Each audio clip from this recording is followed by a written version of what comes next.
Nous sommes dans une saison où il ne faut pas jouer avec sa vie chrétienne, avec sa relation avec Dieu. Parce que le monde d'aujourd'hui devient de plus en plus méchant. Le cœur des êtres humains.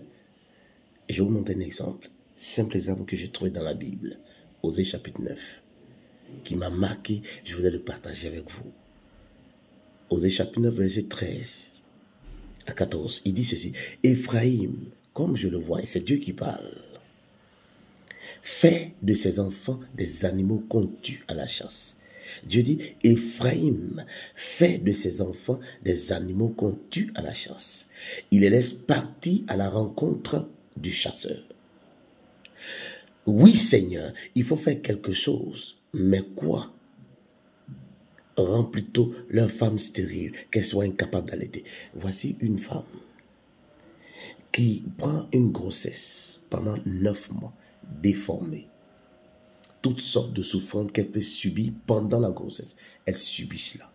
Elle met au monde les enfants. Elle prend le soin de les élever. Les enfants grandissent.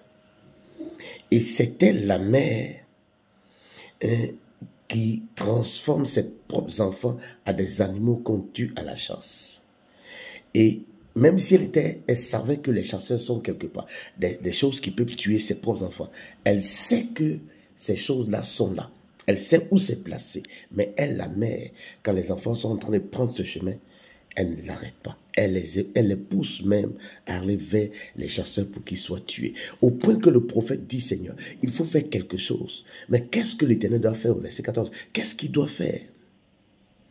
Il dit, dans ce cas, rends les femmes stériles, de sorte qu'elles ne puissent plus allaiter d'enfants. Parce que à quoi ça sert de porter une grossesse pendant 9 mois? 9 mois de douleur, 9 mois de souffrance. Et puis de livrer les enfants aux chasseurs et de les tuer. Une mère qui prend 9 mois et qui finit de faire sa fille, elle devient le bourreau de sa propre fille, elle crée des problèmes spirituels mystiques de sorte que sa fille ne puisse pas prospérer, de sorte que ses enfants ne puissent pas prospérer.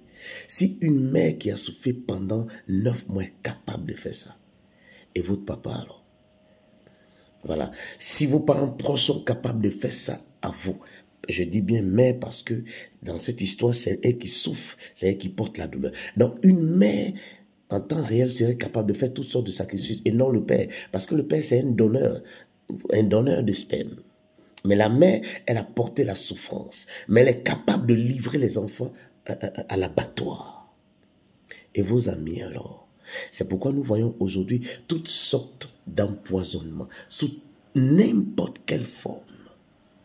Et on va vous parler, on continuera toujours à parler, on vous dira faites attention et vous allez faire attention. Mais un jour, vous allez vous relâcher. La seule chose qui peut vous préserver, vous protéger, même si vous êtes prudent et prudente, c'est votre relation avec Dieu. Parce que nous sommes dans un monde très, très méchant. Dit que nous sommes en train de vivre les prémices de la fin des temps. Nous ne sommes même pas encore arrivés à l'heure de la manifestation de la méchanceté. Et ce qui se passe ici aujourd'hui, on ne parle pas de Satan. On ne parle pas non plus des démons. On dit le cœur de l'être humain de plus en plus méchant. Regardez le cœur d'une femme. L'être humain. Le diable même est là-bas, il nous regarde. Il est étonné. Lui qui est méchant là, il est étonné des actes que les êtres humains posent aujourd'hui. Là, votre vie, votre communion, votre relation avec Dieu, c'est la seule chose qui peut vous sauver. Même si vous êtes prudent, c'est cette relation qui vous permettra à l'Éternel de pouvoir vous garder.